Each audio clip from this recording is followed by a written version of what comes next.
এক রবিবারের বিকেল। সকাল থেকেই আকাশটা মেঘলা করেছিল। এখন অল্প অল্প বৃষ্টি পড়তেও শুরু করেছে। ধর্মতলার মঠ লেনে ঢোকার মুখে যে দোকানটা রয়েছে, ওখান থেকে সিঙ্গারা কিনে দাম মেটাতে যাচ্ছি, এমন সময় কাঁধে একটা হাতের স্পর্শ অনুভব করলাম। কি হে বিভূতি, এখন সিঙ্গারা কেনা হচ্ছে যে দেখি। এই কণ্ঠস্বরের অধিকারী আমার অতি পরিচিত। এ আর কেউ না, এ হলো কিশোরী। অবশ্য এ যে কিশোরী তা জানার জন্য জ্যোতিষী হওয়ার দরকার পড়ে না। আজ আগে থেকেই জানা ছিল যে এই কিশোরী আসবে। সেটা কিশোরী সকালেই বাড়িতে এসে জানিয়ে গেছিল। আমি সিঙ্গারার দামটা মিটিয়ে ঘাড় না ঘুরিয়েই বললাম, সে আর নতুন কি, সিঙ্গারা নয়তো বেগুনি নয়তো কচুরি, কিছু না কিছু তো কিনে নিয়েই যাই, হয় তুমি নয় আমি। আরে সে আর বলতে, আমিও তো দেখো না এই আসার সময় একটা পাসিং শো এর প্যাকেট কিনে নিয়ে এলাম। এটা না হলে তো উনি আবার গল্প বলতে পারেন না।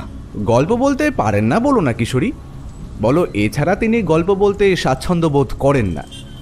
কিন্তু তুমি আবার কবে থেকে এসব ভাবতে শুরু করলে বলো তো দেখি? তুমি তো আবার তারানাথের কোনো গল্প বিশ্বাসই করো না, গাঁজাখুরি বলে উড়িয়ে দাও। বিশ্বাস করা এক ব্যাপার, আর গল্প শোনাটা আর এক ব্যাপার। আর হ্যাঁ, এটা ঠিক যে আমার মনে হয় তারানাথ যে গল্পগুলো বলে সেগুলো সবই শুধু গালগপ্প। তার মধ্যে সত্য ঘটনার বিন্দু মাত্র অস্তিত্ব নেই।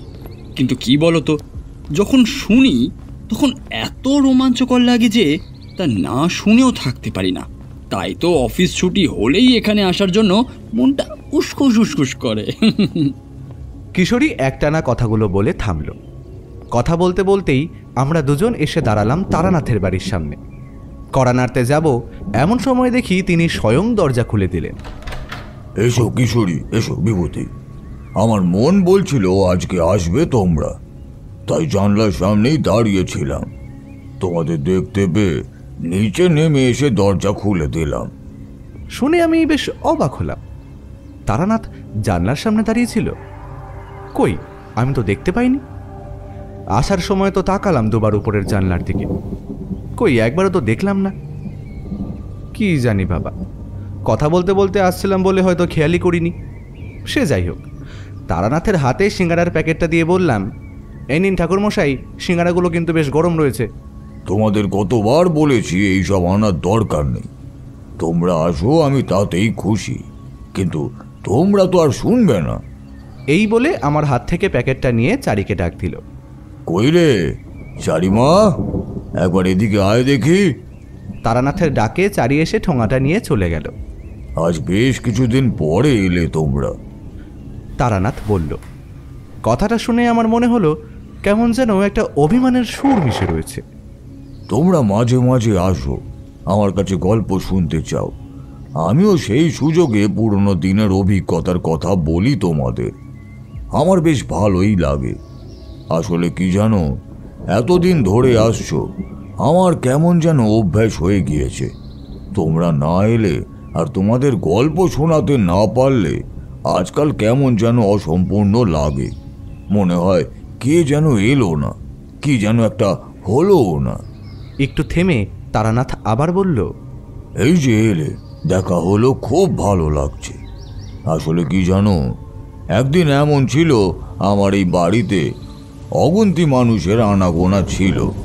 কেউ আসতো হাত দেখাতে, কেউ আসতো কোষ্ঠী বিচার করতে, আরও অন্যান্য সব সমস্যা নিয়ে কত মানুষ আসতো। তার কিছু কিছু তো তোমাদের বলেছি, তবুও এখনো অনেক কথা বলা বাকি। আজকাল আর তেমন কেউ আসে না খুব একটা। যে ঘরে লোকজনের আনাগোনা লেগেই থাকতো, সেই ঘর এখন মানুষের আসার অপেক্ষায় থাকে। এই যে তোমরা এলে, তবু একটু কথা বলার মানুষ পেলুম, এই আর কি। এমন সময় চারি এসে ঢুকলো ঘরে। তার এক হাতে একটা প্লেটের ওপর 3 কাপ ধোয়া ওঠা গরম গরম লাল চা, আর অন্য হাতে আরেকটা প্লেটের ওপর আমাদের 3 জনের জন্য সিঙ্গারা। প্লেট দুটো নামিয়ে রেখে চারি চলে গেল ভিতরে। এই যে আমরা কিন্তু বেশ কিছুদিন পরে এলাম, তার জন্য ক্ষতিপূরণ আনতে কিন্তু ভুলিনি ঠাকুরমশাই আমরা। অবশ্য এইসব হলো গল্প শোনার ভেট মাত্র। কিশোরী বলল পকেট থেকে সিগারেটের প্যাকেটটা বার করতে। তারানাথের হাতে প্যাকেটটা দিয়ে একবার আমার দিকে সে তাকালো। বুঝলাম হঠাৎই ভারী হয়ে যাওয়া পরিবেশ হালকা করার চেষ্টা কিশোরী করছে। তারানাথ সিগারেটের প্যাকেটটা হাতে পেয়ে একটু খুশিই হলো। বলল, এটা এনেছো, ভালোই করেছো। আজকাল তো আর সিগারেটের প্যাকেট নিজে কিনি না, মনে হয় শুধু শুধু অপচয় করছি। এর থেকে ওই টাকায় কিছু খাবার কিনলে ভালো হতো। আসলে কি জানো, নিজের জন্য অত ভাবি না, কিন্তু মেয়েটা আছে যে যারই বড্ড ভালোবাসে আমায়। সত্যি, ও যে আমার নিজের মেয়ে নয়, না বলে দিলে কেউ বুঝতেই পারবে না। তারানাথ আরও কিছু বলতে যাচ্ছিল, কিন্তু চারির পায়ের আওয়াজ পেয়ে চুপ করে গেল। আগেই চার সিঙ্গারা দিয়ে গেলেও এখন আরেকবার এসে চারি আমাদের তিনজনের জন্য 3 বাটি মুড়ি মাখা দিয়ে গেল। ঠাকুরমশাই, সিগারেটটা এখন থাক, বরং আগে এই গরম গরম চা আর সিঙ্গারা সদ্ব্যবহার করে নিন, কি বলেন? হ্যাঁ, তা ভালোই বলেছ, কিন্তু তোমরা এতদিন বাদে এলে, কোনো অনুষ্ঠান বাড়ি ছিল নাকি? কলকাতার বাইরে ছিলে? তারানাথ বলল আমার দিকে তাকিয়ে। আমি একবারও তারানাথকে আমার নিমন্ত্রণ বাড়ি যাওয়ার কথা বলিনি, আমার ধারণা কিশোরীও বলেনি। তবুও তার মুখে এরকম কথা শুনে আমি এতটুকু চমকে গেলাম না। তারানাথকে এইরকম ছোটোখাটো চমৎকার করতে আমি এর আগেও দেখেছি। বললাম, হ্যাঁ ঠাকুরমশাই, ওই অফিসেরই একজন কলিগের মেয়ের বিয়ে ছিল। বারবার বিয়ে ঠিক হয়েও কোনো না কোনো কারণে ভেঙে যাচ্ছিল। তার পরিবারের সকলেই এই নিয়ে যথেষ্ট উৎকণ্ঠিতও ছিল। তাই এইবার যখন হঠাৎ করে বিয়ের সম্বন্ধটা এলো, কেউ আর দেরি করতে চাইল না। আমরা মানে অফিসের লোকেরাও হাত লাগিয়েছিলাম। সবাই মিলে খোঁজ খবর নেওয়া, বিয়ের ব্যবস্থা করা, কেনাকাটা করা, এই সব কিছু মিলিয়ে একটু ব্যস্তই ছিলাম বলতে পারেন। তাই আর কি আর আশা হয়নি। তারপর পরশুদিন সেই মেয়ের বধূবরণ অনুষ্ঠানে কনেযাত্রীও তো গিয়েছিলাম, তবে এখন একদম ওই ঝাড়া হাত পা বলতে পারেন। আমার কথা শুনে তারানাথ তার চায়ের কাপে শেষ চুমুকটা দিয়ে শুধু একটা বলল। আর আমি কেন আসিনি তা কি আপনি বলতে পারেন ঠাকুরমশাই? কিশোরী বলল এবার খানিকটা কৌতুক মিশিয়ে। ভাবখানা এমন যেন এই কথা বলা তারানাথের পক্ষে কিছুতেই সম্ভব নয়। তোমায় আর কি বলবো কিশোরী, অমন লোভ করে একা একা অত বড় হাঁড়িটার রাবড়ি এক রাতের মধ্যে শেষ করলে তুমি। ফল তো তোমায় হাতে নাতেই ভুগতে হবে। তারানাথ বলল অবলীলাক্রমে। তারপর কিশোরী সন্দেহের চোখে আমার দিকে তাকিয়ে আছে দেখে আবার বলল, কেউ আমায় কিছু বলেনি, কারণ সে নিজেই কিছু জানে না। কত কিছুই তো বুঝে নিতে হয় আমাকে। এর আগে গুরুদেবের কৃপায় কত বড় বড় ব্যাপার বুঝতে পেরেছি। এ তো আর তার কাছে কিছুই নয়। আমি বললাম, কি কিশোরী সত্যি এক রাতের মধ্যে একটা গোটা হাড়ির রাবড়ি একা একা, মানে কি করি? ঠাকুরমশাই, আপনি গল্প বলবেন না আজকে আমাদের? আমার দিকে একবার তীক্ষ্ণ দৃষ্টি নিক্ষেপ করে আমার কথার কোনো উত্তর না দিয়েই কিশোরী বলল তারানাথকে, হ্যাঁ সে তো বলবই। আমার দিকে একবার আর কিশোরীর দিকে একবার তাকিয়ে তারানাথ বলল, তোমাদের মধ্যে যখন একজন বিয়ে বাড়ি নিয়ে ব্যস্ত ছিলে আর একজন যখন বিয়ে বাড়ির মতোই খাবার দাবার নিয়ে ব্যস্ত ছিলে, তখন আজকের গল্পটা না হয় সেই নিয়েই হোক। তারানাথের কথায় আমি আর কিশোরী দুজনেই নড়ে চড়ে বসলাম।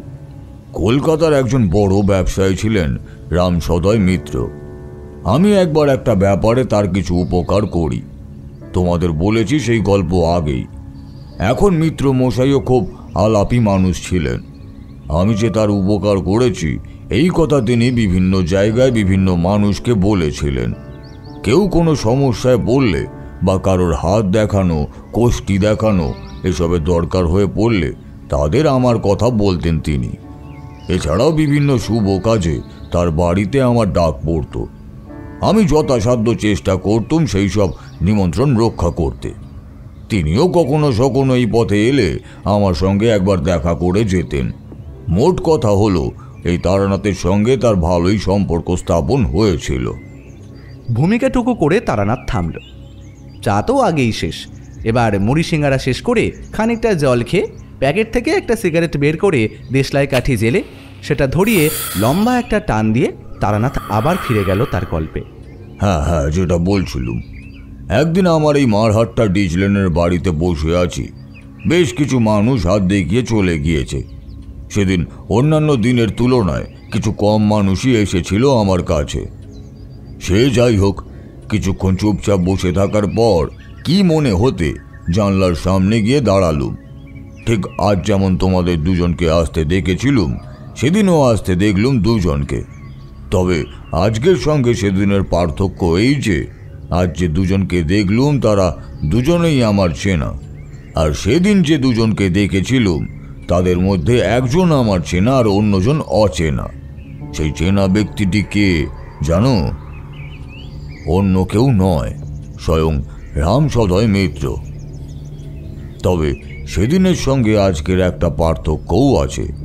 সেদিন যে দুজন এসেছিল তাদের মধ্যে একজন এসেছিল ঘোরতর সমস্যায় পড়ে, আর আজ যে দুজন এসেছে তারা এসেছে নিছকই গল্প শোনার আকর্ষণে। তারানাথ একটু থামল, একটা দীর্ঘ নিঃশ্বাস চাপার বৃথা চেষ্টা করে আবার বলতে শুরু করলো। রামসদয় বাবুর সঙ্গে যে ভদ্রলোক ছিলেন তাকে দেখে খুব সম্ভ্রান্ত বংশীয় বলে মনে হলো আমার। আমি জানলার সামনে থেকে সরে এসে দরজার কাছে এসে দাঁড়ালুম। ইতিমধ্যে রামসদয় বাবু আর সেই ভদ্রলোক এসে পড়েছেন। ঘরের ভেতরে এসে বসে রামসদয় বাবু তার সঙ্গে আসা ভদ্রলোকের সঙ্গে পরিচয় করিয়ে দিলেন আমার। ইনি চন্দ্রকান্ত বসু, পৈতৃক নিবাস বর্ধমানে হলেও কলকাতাতে একটি বাড়ি কিনেছেন। পারিবারিক সূত্রে কলকাতায় একটি সোনার দোকান ছিল। পরবর্তীকালে নিজের অধ্যাবসায় ও চেষ্টার ফলে ইনি আরও কিছু সোনার দোকান করেছেন কলকাতায়। বর্তমানে নিজের মেয়ের বিয়ে নিয়ে খুবই অসুবিধার মধ্যে পড়েছেন, আর সেই কারণেই আপনার কাছে আজ আসা। ঠাকুরমশাই, মিত্রমশাইয়ের মুখে আপনার কথা অনেক শুনেছি।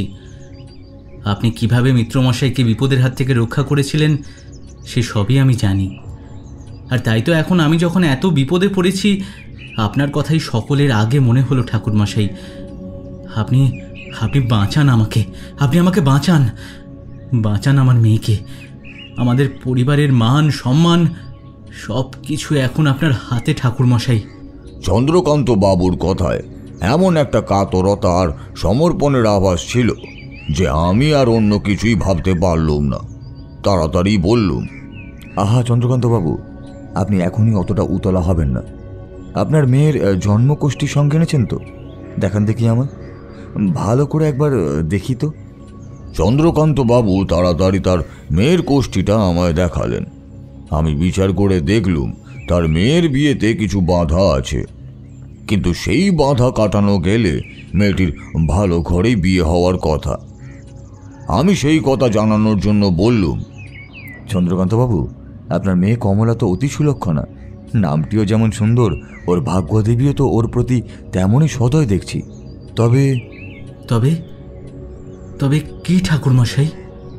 আমাকে কথা শেষ না করতে দিয়েই অস্থির হয়ে বলে উঠলেন চন্দ্রকান্ত বাবু, ওর জন্মকোষ্ঠীতে ওর বিবাহের স্থানে কিছু বাধা আছে দেখলুম।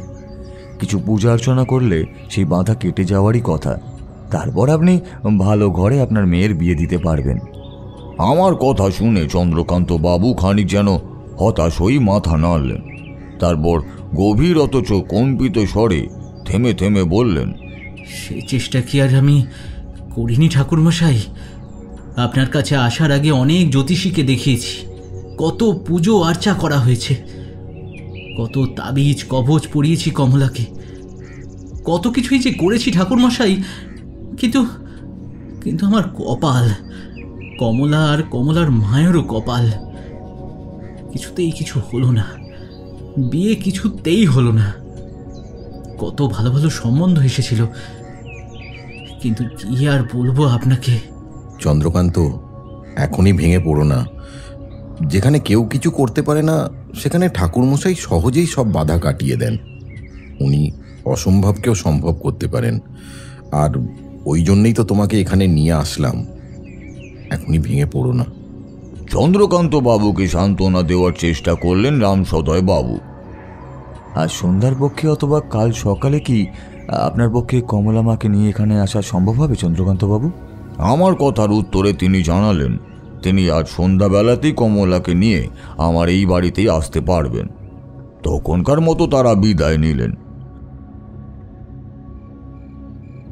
সবেমাত্র সন্ধ্যান্নিক করেছি, এমন সময় দরজায় কড়াঘাত।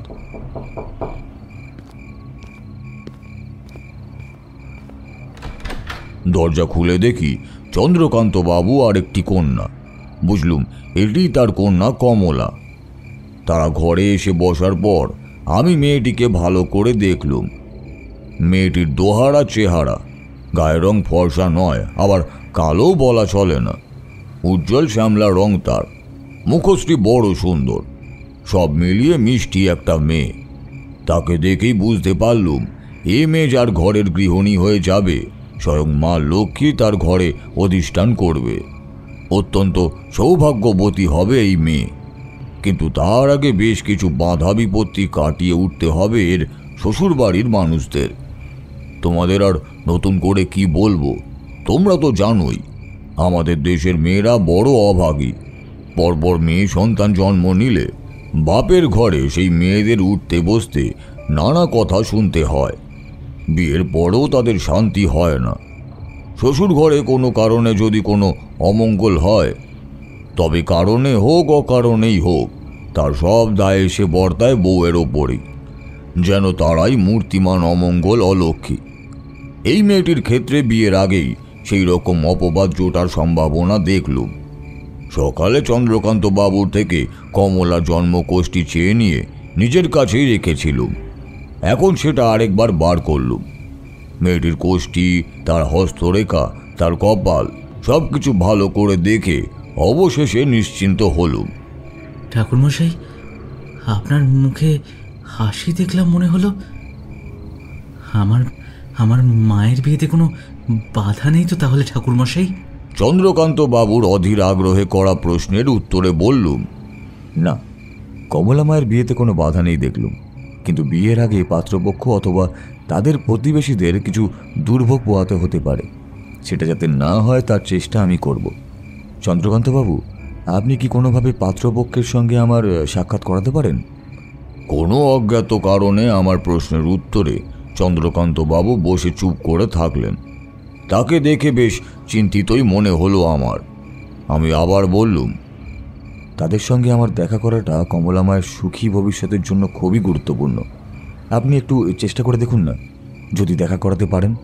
প্রথমে দ্বিধাগ্রস্ত থাকলেও অবশেষে নিজের মেয়ের কল্যাণের কথা ভেবে চন্দ্রকান্ত বাবু রাজি হলেন আমার সঙ্গে কমলার হবু স্বামীর আলাপ করিয়ে দিতে। তবে পাত্রপক্ষের অন্য কারোর সঙ্গে দেখা করানোর ব্যাপারে তিনি নিশ্চিত করে কিছু বলতে পারলেন না। কারণ হিসাবে তিনি যে কথা বললেন, আমি সেই কথা শুনে তখন খুবই অবাক হলেও পরে সবই বুঝতে পেরেছিলাম। তোমরা পুরোটা শুনলে তোমরা নিজেরাই কারণটা বুঝতে পারবে। চন্দ্রকান্ত বাবু বললেন, ঠাকুরমশাই, আপনি এত করে বলছেন যখন, তখন আমার কমলা মায়ের মুখের দিকে তাকিয়ে আর রাম সদয়ের আপনার সম্পর্কে বলা কথার উপর ভিত্তি করে আমি সিদ্ধেশ্বর বাবা জীবন অর্থাৎ আমার হবু জামাইকে বলবো যাতে সে এসে আপনার সঙ্গে দেখা করে যায়। তবে তার বাড়ির লোকের কথা বলতে পারি না। আসলে কি জানেন ঠাকুরমশাই, সিদ্ধেশ্বর বাবা জীবন আর তার পরিবার পরিজনেরা ঠিক আমাদের মতো নন। তারা ঠাকুর, দেবতা, অলৌকিকত্ব, জ্যোতিষ, কোষ্ঠী বিচার, হস্তবিচার, জটক বিচার এইসব কোনো কিছুতেই ঠিক বিশ্বাস করেন না। কিছুটা নাস্তিক বলতে পারেন। এমনকি আমার হবু জামাইয়ের জন্মকোষ্ঠীও নেই। আমি তো এই কারণেই প্রথমে কমলা আর সিদ্ধেশ্বরের জটক বিচার করতে পারিনি।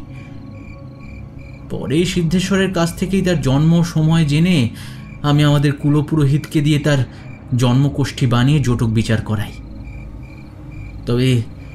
তবে এই যে আমি সিদ্ধেশ্বরের কোষ্ঠী বানিয়েছি আর কমলা মায়ের সঙ্গে তার জটক বিচার করিয়েছি, তার বিন্দু বিসর্গ সিদ্ধেশ্বরের পরিবার পরিজন জানে না। যদি জানে তাহলে হয়তো এই সম্বন্ধটাই ভেঙে দেবে। তাই তো আমি প্রথমটায় আপনার কথা শুনে খুব চিন্তিত হয়ে পড়েছিলাম যে কি করে তাদের আপনার কাছে আনব। তবে এটুকু বলতে পারি, আমাদের কথায় সিদ্ধেশ্বর যখন তার জন্ম সময় বলেছে আর আমরা তার কোষ্ঠী বানিয়ে জটক বিচার করিয়েছি শুনেও এই বিয়েতে কোনো আপত্তি করেনি, তখন হয়তো কমলার কথা ভেবেই সে আপনার কাছে আসতেও তেমন আপত্তি করবে না। একটু থেমে একটা দীর্ঘ নিঃশ্বাস ফেলে খানিকটা ইতস্তত করে খানিক মৃদু স্বরে তিনি আবার বললেন, আসলে কি জানেন ঠাকুরমশাই, আমি মেয়ের বাবা, অনেক আদর যত্নে মেয়েটাকে বড় করেছি। আমার আর ওর মায়ের স্বপ্ন মেয়েটা একটা ভালো ঘর, ভালো বর পাক। কিন্তু কিন্তু মেয়েটার সব ভালো হলেও গায়ের রংটা একটু চাপা বলে তেমন পছন্দসই ঘরে মেয়েটার বিয়ে দিতে পারছি না।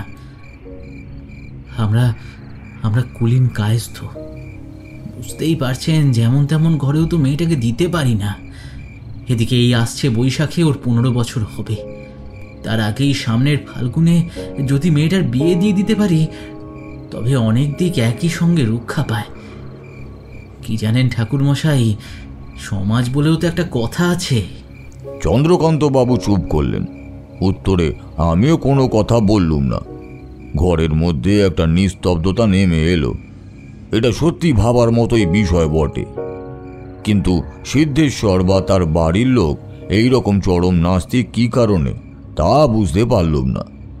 চন্দ্রকান্ত বাবুকে জিজ্ঞেস করে জানতে পারলুম সিদ্ধেশ্বর ডাক্তারি পাশ করে কলকাতারই মেডিকেল কলেজে রোগী দেখে। সে বিজ্ঞানের ছাত্র, বিলাতি শিক্ষায় শিক্ষিত 30 বছরের টকবকে যুবক। সে এই জ্যোতিষশাস্ত্রকে, এইসব সনাতনী ভারতীয় শিক্ষাকে তার পাশ্চাত্য শিক্ষার অহংকারে ফুৎকারে অস্বীকার করতেই পারে। তখনকার তথাকথিত যুব সমাজে এই রীতি অস্বাভাবিকও ছিল না, কিন্তু তার মা বাবা, পরিবারের অন্য সব লোকজন, তারা কি করে এইসব অস্বীকার করার কথা বলতে পারে, ঠিক সেটাই বুঝতে পারলাম না। যাই হোক, তখনকার মতো চন্দ্রকান্ত বাবুকে আর কিছু বলার ছিল না আমার। আরও 2-1টা কথাবার্তার পরে তারা চলে গেলেন। এরপর 2-3 দিন পরে দুপুরবেলা খাওয়া দাওয়া সেরে বসে আছি, এমন সময় দরজায় কড়াঘাত শুনে গিয়ে দেখি এক সুদর্শন যুবক। তার বেশভূষা দেখেই বোঝা যাচ্ছিল আর 5 জন গড়পড়তা বাঙালির থেকে সে একেবারেই আলাদা। আমি জানতুম চন্দ্রকান্ত বসুর কথা তার হবু জামাই সিদ্ধেশ্বর ফেলতে পারবে না। আমার সঙ্গে কথা বলার জন্য তাকে আসতেই হবে। এখন বুঝলুম এই ছেলে সিদ্ধেশ্বর ছাড়া আর অন্য কেউ নয়। নমস্কার, আমি কি জ্যোতিষী শ্রী তারানাথ চক্রবর্তীর বাড়িতে এসেছি?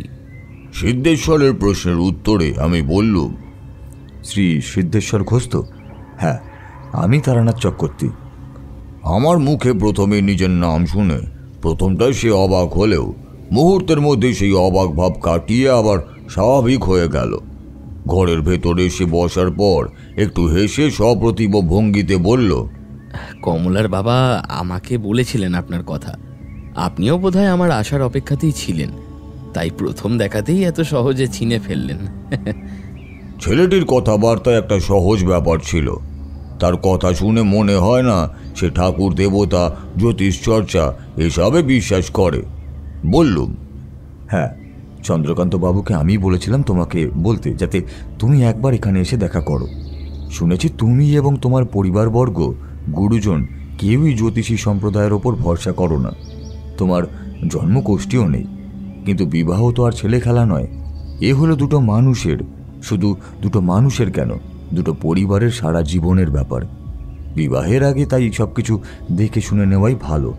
তাই চন্দ্রকান্ত বাবুর থেকে তোমার জন্ম সময় জেনে আমি তোমার জন্মকুষ্টি বানিয়েছি। তোমার আর কমলা জোটক বিচারও করেছি। আমার কথা শুনে সিদ্ধেশ্বর বলল, এই সব কিছুই আমি জানি ঠাকুরমশাই, আপনি যথার্থই বলেছেন। আমরা জ্যোতিষশাস্ত্রে বিশ্বাস করি না, কিন্তু আমি শুনলাম বিয়ের আগে কমলার কি সব ভাগ্য বিপর্যয় নাকি অপবাদ বা ওই রকম কিছু হতে পারে। আপনি সেই রকম বলেছেন আমার হবু শ্বশুর মশাইকে। সেই জন্যই আমি তাড়াতাড়ি এলাম আপনার সঙ্গে দেখা করতে।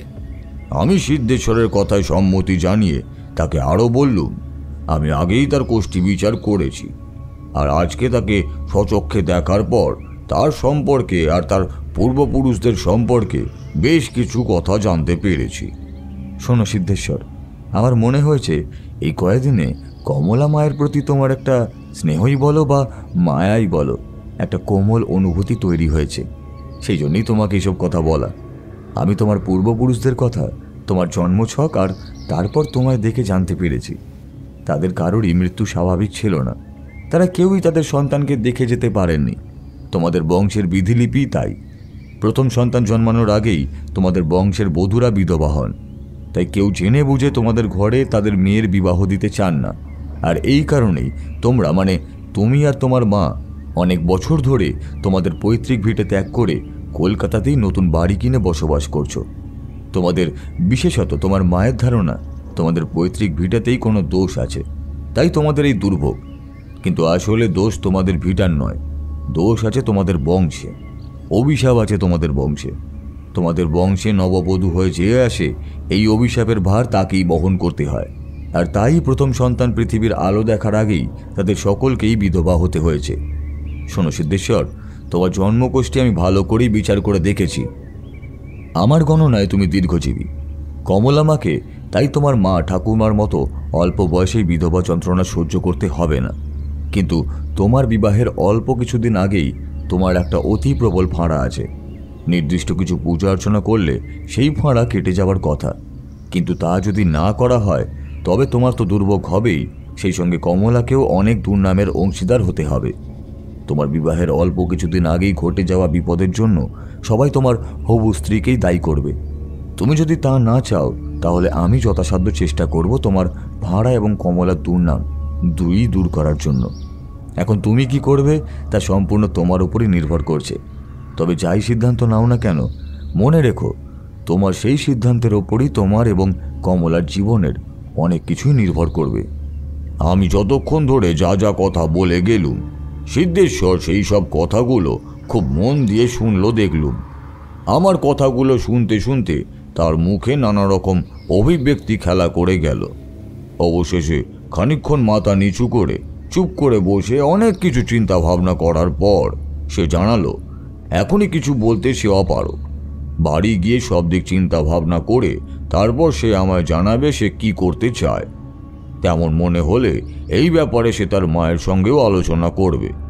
আমি শুধু তাকে বললুম যা ভাবার একটু তাড়াতাড়ি ভাবতে, কারণ চন্দ্রকান্ত বাবু ভাবছেন সামনের ফাল্গুন মাসেই তিনি তার মেয়ের বিয়ে দেবেন, আর ফাল্গুন মাস আসতে বেশি দেরিও নেই। সিদ্ধেশ্বর ঘোষ সেদিনের মতো বিদায় নিল। এরপর আরও বেশ কিছুদিন কেটে গেল, কিন্তু সে আর এলো না। আমার কাছে কোনো খবরও পাঠালো না।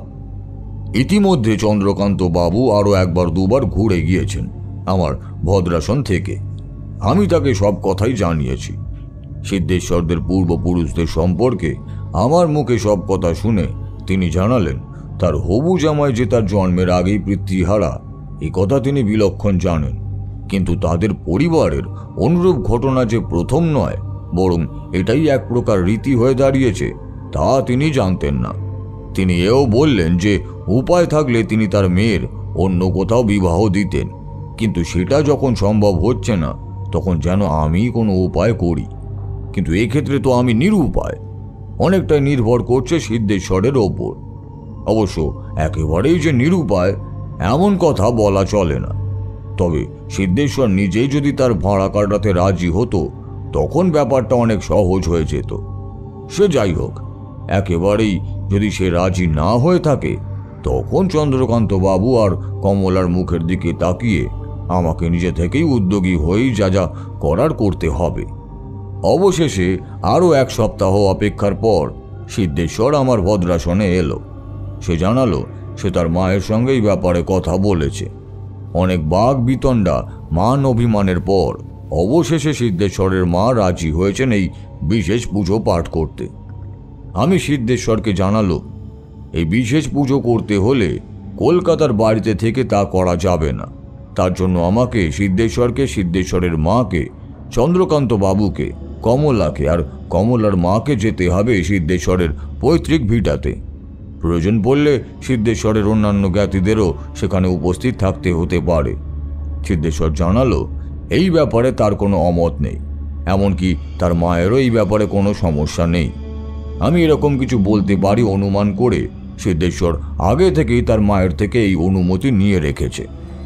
আমি মনে মনে সিদ্ধেশ্বরের বুদ্ধি আর দূরদৃষ্টির তারিফ না করে পারলুম না। অবশেষে এলো সেই নির্দিষ্ট দিন। আমরা সবাই মিলে উপস্থিত হলুম সিদ্ধেশ্বরদের পৈতৃক ভিটায়। দেখেই বোঝা যায় অভিজাত ধনী পরিবারের বাড়ি।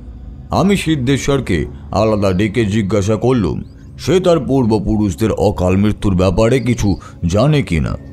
কিন্তু সিদ্ধেশ্বর বলল এই ব্যাপারে সে প্রায় কিছুই জানে না, এইসব কথা তার মা সঠিকভাবে বলতে পারবে।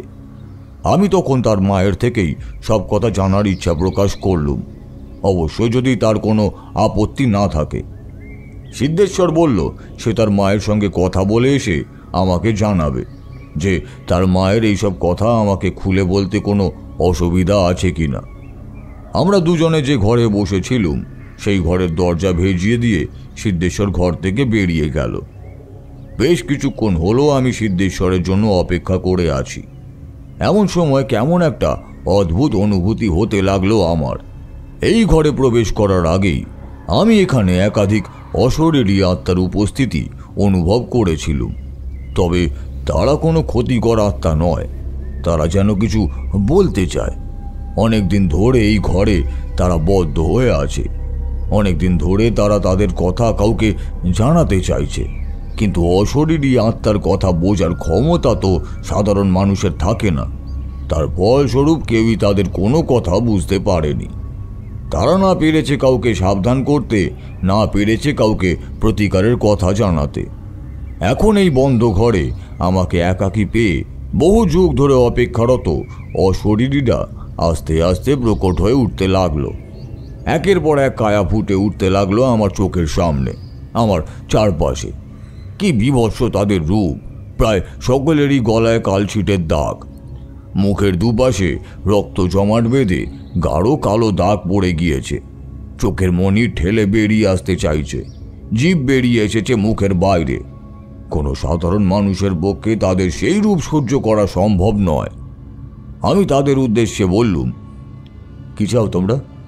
মনে হলো চারপাশ থেকে তারা চিৎকার করে বলে উঠল, মুক্তি চাই, আমি মুক্তি চাই, মুক্তি চাই। এই বন্দি দশা থেকে মুক্ত করো আমাদের। প্রজন্মের পর জন্ম ধরে এই বংশের সব বিবাহিত পুরুষ একইভাবে অবঘাতে মৃত্যুবরণ করে চলেছে। বাঁচাও আমাদের, বাঁচাও আমাদের, বাঁচতে দাও আমাদের পরবর্তী প্রজন্মকে। আরও কত কথা প্রতিধ্বনিত হতে থাকলো সারা ঘর জুড়ে। এমন সময় দরজা খোলার আওয়াজ শুনতে পেলুম।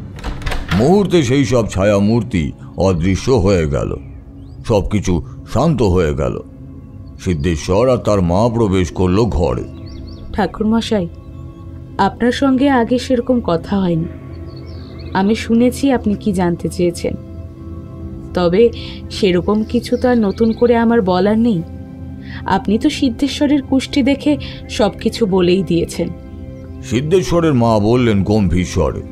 আমি তখন তার কাছে জানতে চাইলুম কবে থেকে এই অভিশাপ শুরু হয়েছে। উত্তরে তিনি বললেন, সবটা আমিও যে ভালো করে জানি তা নয়। আমার বাবা যখন এই পরিবারে আমার বিবাহ স্থির করেন, তিনি কিছুই জানতেন না। আমি বিয়ে হয়ে এই বাড়িতে আসার পর অনেক কিছু জানতে পারি। এই পরিবারে নববধূর বৈধব্য প্রাপ্তি ঘটে চলেছে বেশ কয়েক পুরুষ ধরে। শোনা যায় আমার দিদি শাশুড়ির শাশুড়ি মা একবার তাঁদের প্রতিবেশী দত্তবাড়ির এক বধূর সঙ্গে কোনো কারণে বচসায় জড়িয়ে পড়েন। দত্তদের সেই বধূটির একটি 8 মাসের পুত্র সন্তান ছিল। সন্তান জন্মের কিছুদিন আগেই ব্যবসার কাজে তার স্বামীকে পশ্চিমে চলে যেতে হয়, তাই তিনি তার সন্তানের জন্মের সময় সেখানে উপস্থিত ছিলেন না। এরপর ব্যবসার কাজে তিনি সেখানে এমনভাবে আটকে পড়েছিলেন যে ইতিমধ্যে একবারের জন্যও বাড়ি আসতে পারেননি।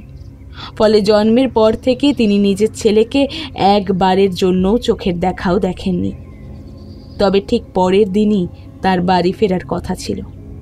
এদিকে বচসার সময় কিভাবে যেন সেই বাচ্চাটি তার মায়ের চোখের আড়ালে বাড়ির উঠোনে চলে যায়। সেখানে তখন কিছু কাপড় শুকোতে দেওয়া ছিল। কোনোভাবে বাচ্চাটির গলায় একটি কাপড় জড়িয়ে ফাঁসের সৃষ্টি করে। বচসার কারণে বাচ্চাটির মা সেটি খেয়াল করেনি। যতক্ষণে তার খেয়াল হয় ততক্ষণে সব শেষ। মুহূর্তের মধ্যে ঘটে যাওয়া সেই মর্মান্তিক ঘটনার জন্য সে মাথা ঠিক রাখতে পারেনি। ছেলের শোকে মুহ্যমান হয়ে সে বিষ খায়। কিছুক্ষণের মধ্যেই তারও মৃত্যু হয়। পরের দিন যখন দত্তবাড়ির ছেলে 10 মাস পর নিজের বাড়িতে ফিরে আসে, ততক্ষণে সে এই দুঃসংবাদ পেয়ে গিয়েছে। গ্রামে ঢোকার মুখেই সব কথা তার শোনা হয়ে গিয়েছে। এতদিন পরে নিজের স্ত্রীকে দেখতে পাওয়ার আর প্রথমবার নিজের সন্তানকে দেখতে পাওয়ার যে আনন্দ আর সুখানুভূতি নিয়ে সে বাড়ি ফিরছিল, মুহূর্তে তা পরিণত হয় সর্বগ্রাসী বিষাদে। বাড়ি ফিরে সবার আগে সে উপস্থিত হয় তাদের গ্রামের প্রতিষ্ঠিত শিব মন্দিরে। হাতে গঙ্গা জল নিয়ে সে ভগবান শিবের কাছে প্রার্থনা করে, আমি যদি নিজের স্ত্রী ছাড়া কখনো পরস্ত্রীতে আসক্ত না হয়ে থাকি, যদি আমার এতদিনের অদেখা সন্তানের প্রতি আমার স্নেহ ভালোবাসা মিথ্যা না হয়, যদি আমি কোনো অজুহাত ছাড়াই সত্যি ব্যবসার কাজে এতদিন আমার স্ত্রী পুত্রকে না দেখে বিভুঁইয়ে থাকি, তবে যে স্ত্রীর সঙ্গে বচসার কারণে আমার পরিবারের এই ঘোরতর দুর্যোগ নেমে এলো, সেই স্ত্রীর বংশের পরবর্তী সব প্রজন্মের পুরুষেরা যেন তাদের প্রথম সন্তান পৃথিবীর আলো দেখার আগেই আমার ছেলের মতোই শ্বাসরুদ্ধ হয়ে অকালে মারা যায়। আমার স্ত্রী যেমন মা হওয়ার পর একদিনও তার স্বামীকে কাছে পায়নি, আমার পুত্র যেমন একদিনও তার বাবাকে কাছে পায়নি, তার আগেই তাদের চলে যেতে হয়েছে পৃথিবী ছেড়ে, তেমনি ওই পরিবারের কোনো স্ত্রী নিজের সন্তান জন্ম দেওয়ার পরে তার স্বামীকে পাবে না। বিধবা হয়েই তাকে কাটাতে হবে তার বাকি জীবন। ওই পরিবারের কোনো সন্তান ভূমিষ্ঠ হওয়ার পরে তার বাবাকে পাবে না, সারা জীবন পিতৃহীন হয়ে থাকবে সে। এই অভিশাপ ফলতে দেরি হয়নি ঠাকুরমশাই। বিফলে যায়নি তার একটি কথাও। যার সঙ্গে বচসার কারণে এই অনর্থ, অর্থাৎ আমার দিদি শাশুড়ির শাশুড়ি মা ততদিনে 5 সন্তানের মা, তাই তার ক্ষেত্রে এই অভিশাপ ফলেনি, কিন্তু তার ছেলেদের সময় থেকেই এই অভিশাপ ফলতে শুরু করলো। আমার স্বামী হলেন 3য় প্রজন্ম যারা এই অভিশাপের শিকার। আমার ছেলেকে এই অভিশাপের হাত থেকে বাঁচাতে ওর জন্মের পরপরই আমি আমার এই অভিশপ্ত শ্বশুরবাড়ি ত্যাগ করে কলকাতাতে চলে যাই। কিন্তু আপনি যে বলেছেন এভাবে বিপদ এড়ানো যাবে না।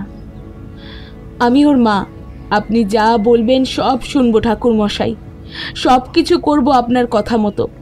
শুধু আমার ছেলেটাকে আপনি বাঁচিয়ে দিন। সিদ্ধেশ্বরের মা চুপ করলেন। শেষের দিকে কথা বলতে বলতে তার গলা ধরে এসেছিল। এখন দেখলুম তিনি চোখে আঁচল চাপা দিলেন। কিছুক্ষণ পরে নিজেকে সামলে নিয়ে আবার বললেন, আমার স্বামী মারা যাওয়ার আগে কেউ আমাকে এই সব কথা বলেনি। যখন সিদ্ধেশ্বরকে আমি গর্ভে ধারণ করলাম তখনও আমি এইসব কথা কিছুই জানি না। আমি যখন 8 মাসের অন্তঃসত্ত্বা, এক রাতে প্রবল ঝড় উঠল।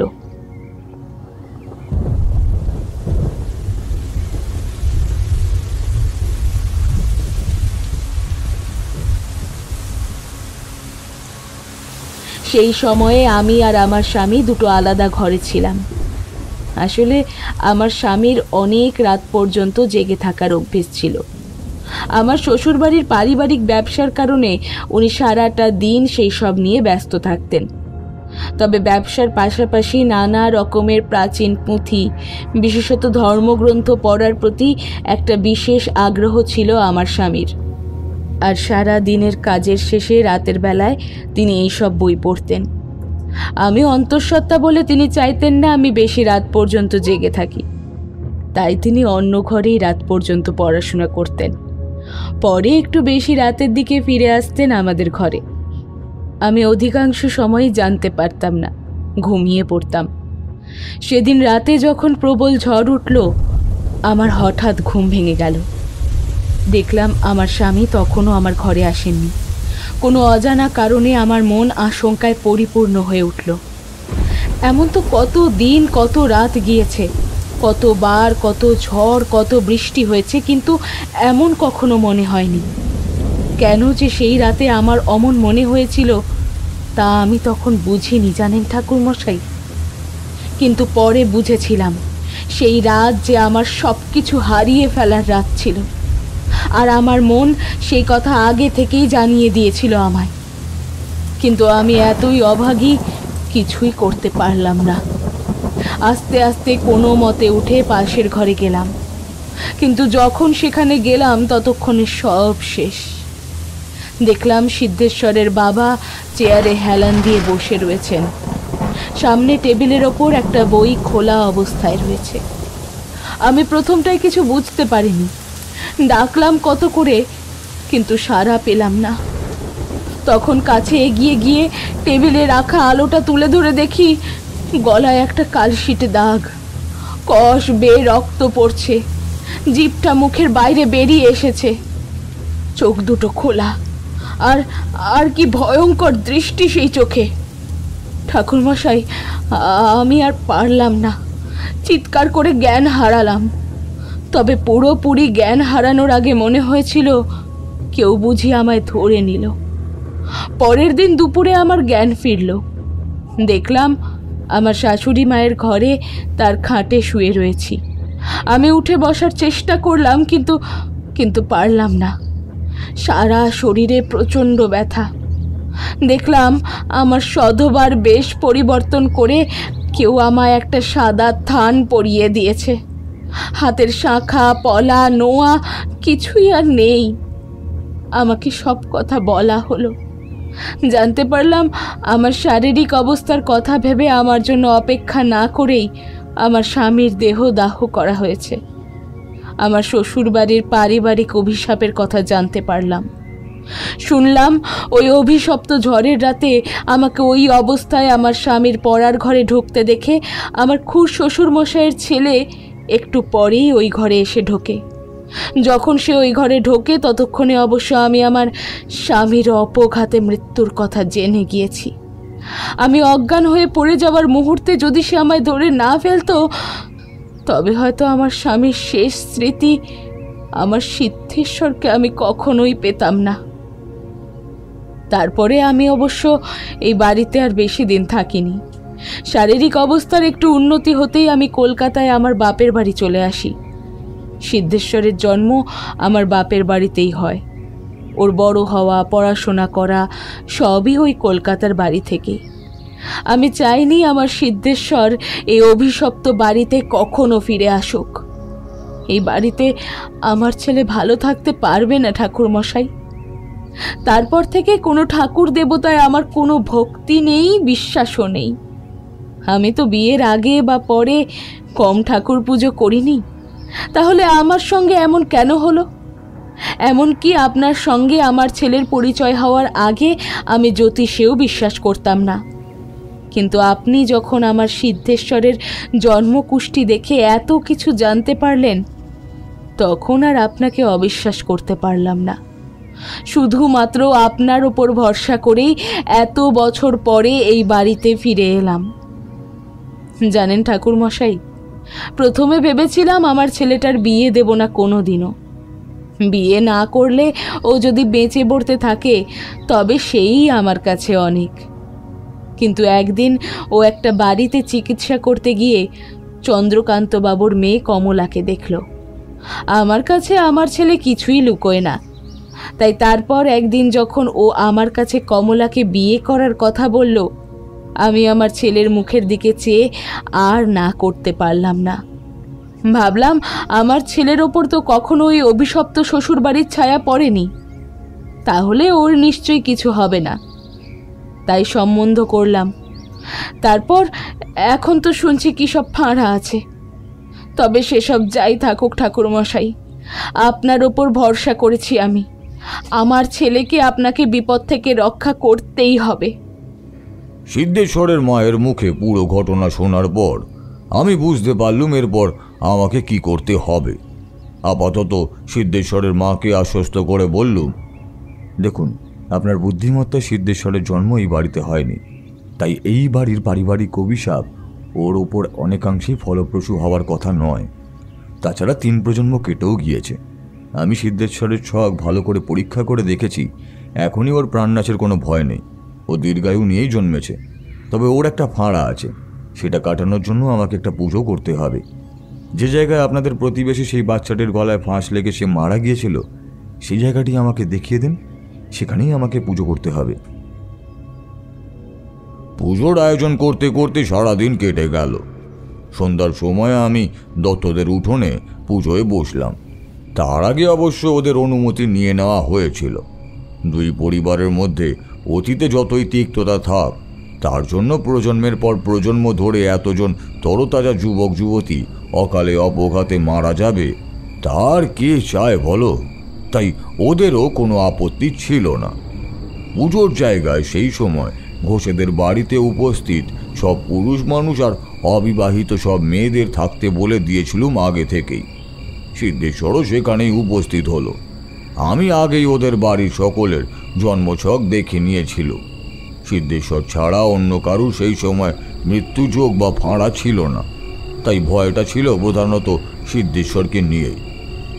আমি একটা গণ্ডি কেটে সিদ্ধেশ্বরকে তার ভেতরে বসিয়ে বাইরে থেকে মন্ত্রপুত জল ছড়িয়ে দিলুম গণ্ডির চারপাশে। এরপর আর কোনো অপশক্তির ক্ষমতা হবে না যে সে ওই গণ্ডির ভেতরে ঢুকে সিদ্ধেশ্বরের কোনো ক্ষতি করে। সিদ্ধেশ্বরকে বললুম সে যেন কোনো অবস্থাতেই ওই গণ্ডির বাইরে না বের হয়। সিদ্ধেশ্বর কলকাতায় থেকে লেখাপড়া শিখেছে, সে একজন ডাক্তার। প্রথমটায় আমার কথা শুনে সে কিছুতেই রাজি হলো না। তারপর তার মা যখন তাকে অনেক করে বোঝালো, তখন সে অবশেষে রাজি হলো। পুজো শুরু হলো। প্রথম দিকে সব কিছুই ঠিকই ছিল, কোথাও কোনো অশুভ কিছু বা অস্বাভাবিক কিছু ঘটল না। কিন্তু হোম শুরু হওয়ার পরই বিপত্তি বাঁধল। প্রথমে হোমের কাঠে তো আগুন ভালো করে জ্বলতেই চায় না। তারপর আগুন যাও বা ধরল, কোত্থেকে কিছু কুকুর এসে জড়ো হলো পুজোর জায়গায়। এত মানুষ রয়েছে সেখানে, হোমের আগুন জ্বলছে, সব কিছু অগ্রাহ্য করে তারা সেখানে দাঁড়িয়ে তার স্বরে চেঁচাতে লাগলো। তাদের তাড়ালেও যায় না। শেষ পর্যন্ত একটা জ্বলন্ত কাঠ নিয়ে তাদের দিকে ছুঁড়ে দিতে তারা থামল। এরপর শুরু হলো অন্য উৎপাত। কোত্থেকে একটা বাচ্চার কান্নার আওয়াজ শুরু হলো। সেই কান্না একটানা হয়েই যেতে লাগলো। সময়ের সাথে সাথে আরো জোরে শোনা যেতে লাগলো কান্নার আওয়াজ, কিন্তু কোথা থেকে সেই আওয়াজ আসছে তা বোঝা গেল না। আমি সবাইকে বারণ করে দিলুম কেউ যেন পুজোর জায়গা ছেড়ে কোথাও না যায়। হোম হতে থাকলো, সেই সাথে কান্নার আওয়াজও শোনা যেতে লাগলো। এরপর যোগ হলো এক মহিলা কণ্ঠে খোকা খোকা বলে চিৎকার। সেই চিৎকার, কান্নার আওয়াজ সবকিছু মিলে পুজোর পরিবেশ একেবারে দুর্বিষহ করে তুলল। জোরে জোরে হাওয়া বইতে লাগলো। সেই হাওয়ায় হোমের আগুন দাউ দাউ করে জ্বলে উঠল। আগুনের লেলিহান শিখা যেন আকাশ ছুঁতে চায়। এই রকম কিছুক্ষণ চলার পর হঠাৎ সব চুপচাপ হয়ে গেল। ঠিক সেই মুহূর্তে সবাইকে অবাক করে দিয়ে সিদ্ধেশ্বরের মা একটা আর্তনাদ করে উঠল। ইনি যে সিদ্ধেশ্বরের বাবা। সবাইকে চমকে ঘুরে তাকালো সিদ্ধেশ্বরের মায়ের দিকে। তারপর তার দৃষ্টি লক্ষ্য করে তাকালো। লম্বা, রোগা, ফর্সা, সুপুরুষ এক ব্যক্তি হেঁটে আসছে অন্ধকারের মধ্যে দিয়ে। তাকে দেখতে অনেকটা সিদ্ধেশ্বরের মতোই। বাবা, আমার বাবা। সিদ্ধেশ্বরের গলা শুনে ওর দিকে তাকিয়ে দেখি ও এগিয়ে এসেছে কিছুটা, আর মাত্র দু পা এগোলে সে গণ্ডির বাইরে বেরিয়ে আসবে। আর সেখানে তার জন্য অপেক্ষা করে আছে ভয়ঙ্কর এক বিপদ। সিদ্ধেশ্বর, না, আর এক পাও এগিয়েও না। মৃত ব্যক্তি এভাবে কখনো ফিরে আসতে পারে না সিদ্ধেশ্বর। বলেই আমি তাড়াতাড়ি একটা জ্বলন্ত কাঠ ছুঁড়ে দিলুম সিদ্ধেশ্বরের পায়ের কাছে। সঙ্গে সঙ্গে থেমে গেল সে। মুহূর্তের বিহবলতা কাটিয়ে নিজের সম্বিত ফিরে পেল। গণ্ডির ভেতরে সরে গিয়ে দাঁড়ালো সিদ্ধেশ্বর। আমি আর একটা জ্বলন্ত কাঠ তুলে নিলুম হাতে। তারপর সেটা ছুঁড়ে মারলুম যেদিক থেকে সিদ্ধেশ্বরের বাবার রূপ ধারণ করা অশরীরী আসছিল, ঠিক সেই দিকেই। একটা তীব্র গগনভেদী চিৎকার করে উঠল সে। তার ভেগ খসে পড়ল। এখন আর সিদ্ধেশ্বরের মৃত বাবা নয়, অন্য একজন পুরুষের রূপ ধারণ করলো সে। তারপর গমগমে গলায় বলে উঠল, যার জন্য আমি আমার স্ত্রীকে, আমার সন্তানকে হারিয়েছি, তাদের পরিবারকে আমি ক্ষমা করিনি, আর কখনো ক্ষমা করব না। কোনোদিন এই পরিবারের কোনো স্ত্রী মা হওয়ার পর তার স্বামীকে কাছে পাবে না। কোনোদিন এই পরিবারের কোনো সন্তান তার বাবাকে পাবে না। তীব্র আক্রোশে বুঝতে লাগলো সে। আমি হোমের একটা জ্বলন্ত কাঠ তুলে নিয়ে মন্ত্র পড়ে সেটা ছুঁড়ে দিলাম তার দিকে। আবার গগন বিদারী তীব্র চিৎকার করে উঠল সেই অতৃপ্ত আত্মা, আর শরীর ধারণ করে থাকতে পারল না সে। আমার নিক্ষিপ্ত জ্বলন্ত কাঠের আঘাতে তার শরীর শূন্যে মিলিয়ে গেল। আবার শোনা গেল সেই অভিশাপের কথা। আমার অভিশাপ ছারখার করে দিয়েছে এই বংশকে, আজ আবার আমি অভিশাপ দিচ্ছি। তার কথা শেষ হওয়ার আগেই আমি মন্ত্রপুত ঘি ঢালতে লাগলাম হোমের আগুনে। দাউ দাউ করে জ্বলে উঠল আগুন। এবার একটা ভয়ঙ্কর আর্ত চিৎকার করে উঠল সেই বিদেহী অতৃপ্ত আত্মা। তার চিৎকারে গোটা গ্রাম সচকিত হয়ে উঠল। তারপর আস্তে আস্তে সেই আওয়াজও কমে এলো। একসময় থেমে গেল সব চিৎকার, শান্ত হয়ে গেল চারপাশ। আমার হোম সম্পূর্ণ হলো, সেই সঙ্গে নিশ্চিহ্ন হলো এতদিনের একটা অভিশাপ। তার সঙ্গে শান্তি পেল একজন দুর্ভাগা বাবার অতৃপ্ত আত্মা। এরপর আমি হোমের বিভূতি লাগিয়ে দিলুম সেখানে উপস্থিত সকলের কপালে। তারপর সকলকে সেখানেই থাকতে বলে সিদ্ধেশ্বরদের বাড়িতে গিয়ে সেই ঘরটার সামনে এসে দাঁড়ালুম, যেখানে আমি অশরীরী আত্মাদের উপস্থিতি অনুভব করেছিলুম। শুধু উপস্থিতি অনুভব করাই নয়, আমি ওদের দেখতেও পেয়েছিলুম। ওরা মুক্তি চেয়েছিল। আমি ঘরের বন্ধ দরজাটায় হোমের বিভূতি লাগিয়ে তারপর দরজাটা খুলে দিলুম। হু হু শব্দে একটা ভারী বাতাস যেন বেরিয়ে এলো ঘরের ভেতর থেকে। বাড়ির ভিতর থেকে বেরিয়ে এসে এবার আমি পুজোর জায়গাটায় এসে দাঁড়ালুম।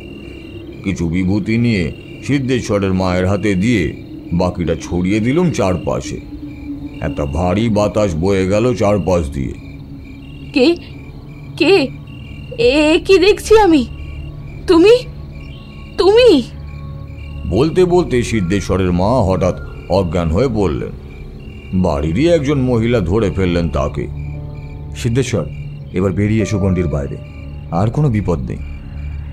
আমার কথায় সিদ্ধেশ্বর গণ্ডির বাইরে পা দিয়েই বলে উঠল, কি কে? যা দেখছি তা কি সত্যি বাবা? বলতে বলতে সিদ্ধেশ্বর কেমন হতবুদ্ধি হয়ে দাঁড়িয়ে রইল। আমি সিদ্ধেশ্বর আর ওর মাকে ওদের বাড়ির ভিতরে নিয়ে আসতে বললুম।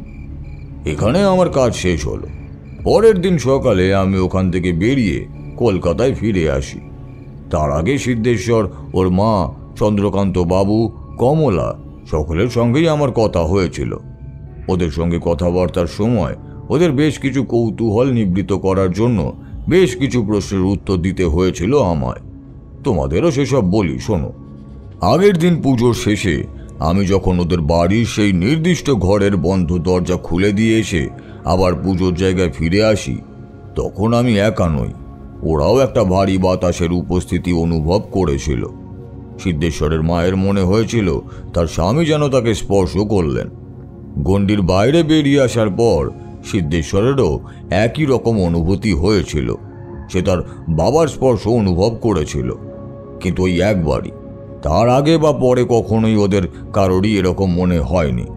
শুধু সিদ্ধেশ্বর বা তার মা নয়, ওদের পরিবারের আরও কয়েকজন তাদের প্রিয়জনের স্পর্শ অনুভব করেছিল, কিন্তু এর আগে কখনো তাদের এমন অনুভূতি হয়নি। এর কারণ বলে আমার যেটা মনে হয়েছে তা হলো ওই বাড়িতে যে আত্মারা এতদিন ধরে ছিল তারা সবাই জীবিত অবস্থায় ওই বাড়ির সদস্যই ছিল। তারা কেউই অশুভ আত্মা ছিল না, তাদের কারোর প্রতিশোধ স্পৃহাও ছিল না।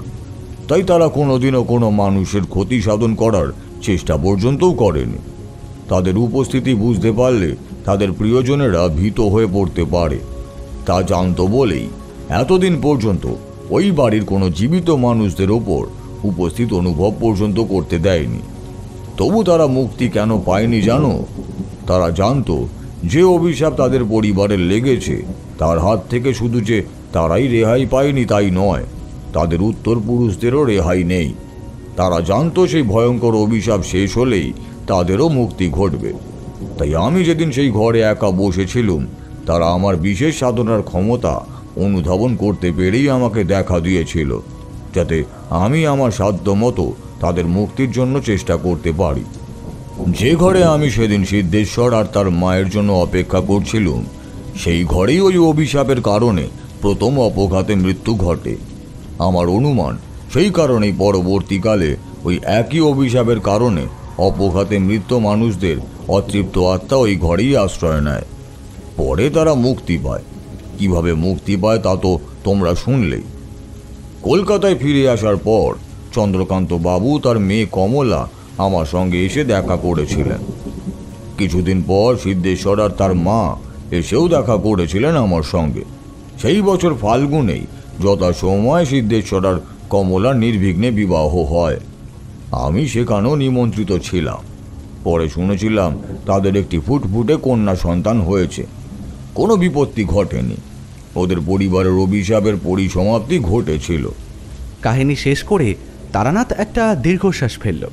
আমি বললাম, কিন্তু কমলার কি অপবাদের কথা বলছিলেন? আর সিদ্ধেশ্বরের ফাঁড়া ছিল বললেন, সেসবের তাহলে কি হলো? তারানাথ মুচকি হেসে বলল, এই যে এত পুজো করলুম, হোম করলুম, এরপরেও সিদ্ধেশ্বরের ফাঁড়া কাটলো না বলতে চাইছো? এত পুজো আর্চা তো শুধু ওই অভিশাপ খণ্ডন আর অতৃপ্ত আত্মাদের মুক্তির জন্য করা হয়নি, সিদ্ধেশ্বরের ফাঁড়া কাটানোর জন্যও করা হয়েছিল। আর কমলা মায়ের অপবাদের কথা বলছো? তোমাদের তো বলেইছি। শুধু বলেছি কেন, তোমরা নিজেরাই তো জানো আমাদের দেশে মেয়েদের কত দুর্দশা। বিয়ে ঠিক হয়ে যাওয়ার পর, পাকা দেখা, আশীর্বাদ এইসব হয়ে যাওয়ার পর, বিয়ের কিছুদিন আগে যদি পাত্রের বড় সড়ো কোনো অসুখ করে কিংবা অন্য কোনো দুর্ঘটনা ঘটে, তার দায় নিতে হয় হবু বধূকেই। মেয়ে অপয়া, এই বিয়ে না হওয়াই ভালো। আরও কত রকমের কত কথা শুনতে হয় তখন পাত্রীকে। এতে তার মনের অবস্থা কি হয় তা অবশ্য কেউ দেখে না। সিদ্ধেশ্বরের ফাঁড়া যদি না কাটানো হতো, তখন কমলাকেও এইসব কথা শুনতে হতো। এগুলো কি অপবাদ নয়? তারানাথ থামল। আমি আর কিশোরীও এরপর কি বলবো তা বুঝতে পারলাম না। উঠে পড়লাম। আবার অন্যদিন আসবো তারানাথের গল্প শুনতে।